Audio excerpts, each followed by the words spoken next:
तंत्र की जो वर्तमान स्थिति है, गृह विभाग का एक प्रमुख क्षेत्र गृह विभाग का पुलिस तंत्र भी है महोदय, और पुलिस कर्मियों के प्रोन्नति के मामले में भी 93 आरक्षी निरीक्षक को केवल पुलिस उपाधीक्षक में प्रोन्नति दिया गया, लेकिन आज तक इनसे आरक्षी निरीक्षक का ही काम, आज इंस्पेक्टर ही काम करवा रहे हैं महोदय। इंस्पेक्टर को प्रमोशन तो दे दिया आपने, लेकिन इंस्पेक्टर ही आज कार्य कर रहे हैं, और इन प्रोन्नति प्राप्त पुलिस उपाधीक्षकों से केवल पुलिस अधीक्षक का ही कार्य लिया जा रहा है, जिससे अपराध नियंत्रण संभव नहीं हो रहा है महोदय।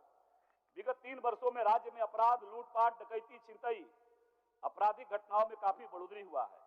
राज्य सरकार के संरक्षण में अवैध उत्खनन, खनिज संपदा की लूट, इस प्रकार की पूरी खबरें सत्ता संरक्षण में जो भ्रष्टाचार के कारनामे है, वह पुलिस कर विभाग के बिना उनके संलिप्तता से ये मामला क्लियर नहीं हो सकता है महोदय, और ये सरकार चाहती भी नहीं है कि इस प्रकार के मामलों का निपटारा हो।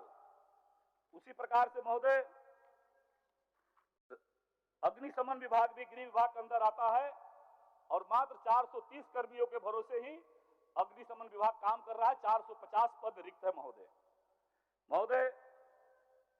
मैं पिछले दिनों देख रहा था, हमारे नेता सदन और स्वयं माननीय मुख्यमंत्री जी वो कह रहे थे कि ये हेमंत सोरेन पार्ट 2 है, और बार बार लोकतंत्र की दुहाई दे रहे थे महोदय। हमें भी आश्चर्य हो रहा था कि लोकतंत्र की बात कर रहे हैं,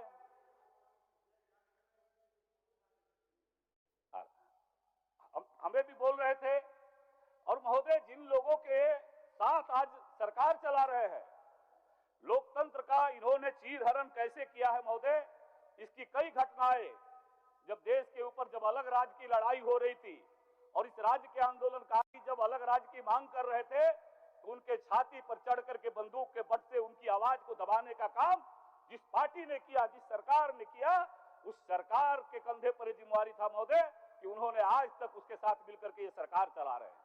ये लोकतंत्र की बात कर रहे हैं, और लोकतंत्र की दुहाई देने वाले महोदय, अध्यक्ष महोदय, मैं आपके माध्यम से सरकार के शामिल कांग्रेस के लोगों से पूछना चाहता हूं कि आपने धारा 356 का उपयोग देश में चुनी हुई सरकारों को 90 बार आपने धारा 356 का उपयोग करके और एक लोकतांत्रिक सरकार को बर्खास्त करने का काम किया महोदय।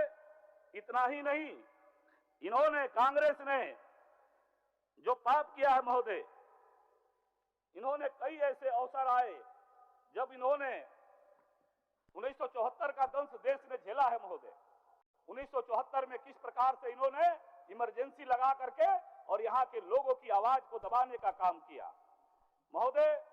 सीबीआई, ईडी, सीएजी, चुनाव आयोग, ऐसी जितनी भी संवैधानिक संस्थाएं हैं महोदय, इन सारी संवैधानिक संस्थाओं को इन्होंने क्षतिग्रस्त करने का काम किया, उसको अपमानित करने का काम किया।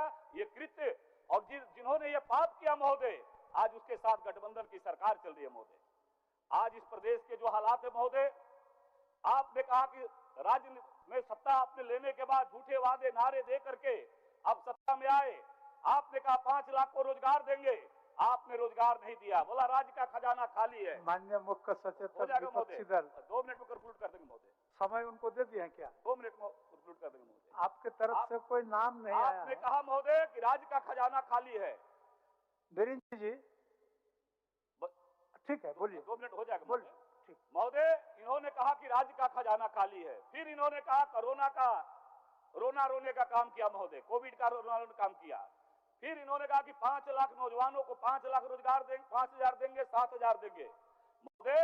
हद तब हो गया कि कभी जिस स्थानीय नीति के नाम पर, बाहरी भीतरी के नाम पर गठबंधन में अर्जुन मुंडा जी की सरकार इन्होंने गिराने का आपने काम किया था, आज उसी स्थानीय नीति के नाम पर नौजवानों को भ्रमित करके, और आज ही मेरा विधानसभा में महोदय सरकार का उत्तर आया है। हमने पूछा कि कितने लोगों को आपने रोजगार दिया, इन्होंने कहा किस आधार पर रोजगार दिया, इन्होंने कहा कि पूर्ववर्ती रघुवर दास के समय में जो नियोजन नीति थी उसी के आधार पर रोजगार दिया। और हद ये हो गई कि जेएससीसी की परीक्षा में जो परीक्षा ली गई, वह परीक्षा भी महोदय भ्रष्टाचार की भेंट चढ़ गई, वो महोदय परीक्षा भ्रष्टाचार की भेंट चढ़ गई। और महोदय इसका भी एक और उदाहरण था, चारों तरफ पकड़ा रहे हैं लोग, नौजवान सड़कों पर आंदोलन कर रहे हैं, मांग रहे हैं, लेकिन उसका हश्र क्या हुआ कि उनको दमन करते हुए उन पर झूठे मुकदमे करके उनकी आवाज दबाने का काम हुआ।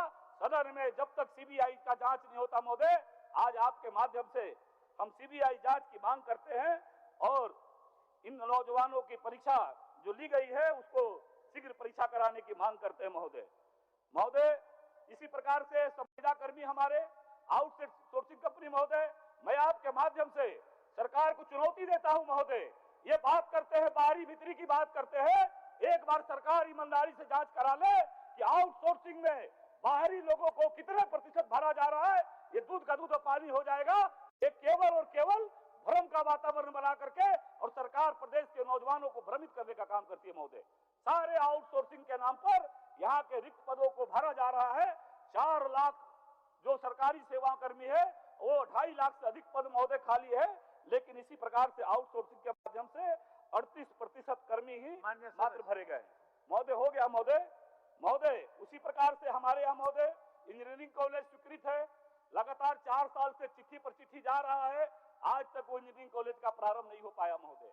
अबुआ आवास के नाम पर बहुत प्रचारित किया था, मैंने घोषणा पत्र देखा झारखंड मुक्ति मोर्चा का भी, कहा कि माता जी के लिए भी घर देंगे, पिताजी के लिए भी घर देंगे महोदय।